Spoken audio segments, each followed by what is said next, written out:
জাহাঙ্গীর সাহেব, ভারত বিরোধিতা, আমাদের কাছে ইনফরমেশন আছে দিল্লিতে যে ব্লাস্টটা হলো সেটার মাস্টার মাইন্ড এবং তার প্ল্যানিংটা হয়েছে ঢাকায় বসে। আপনি তো ঢাকার অন্যতম একজন সিনিয়র পলিটিশিয়ান, কতটা লজ্জা লাগছে এটা? একটা সময় আমরা দেখতাম ভারত বিরোধীদেরকে ঝুলিয়ে দেওয়া হতো। পরিষ্কার আমি বলি যে বাংলাদেশটি এখন ডক্টর ইউনূসের নেতৃত্বে জঙ্গিদের একটি অভয়ারণ্যে পরিণত হয়েছে।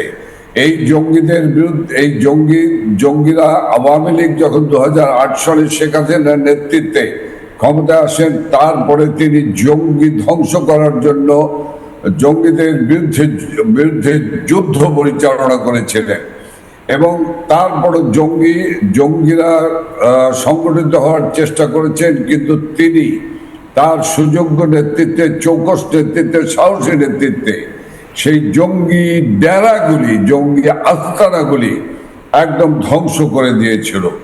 কাজেই এই শক্তি, যে শক্তি 71-এ পরাজিত হয়েছে, সেই শক্তিটি আজকে ইউনূসের নেতৃত্বে আজকে ক্ষমতায় দখল করেছে।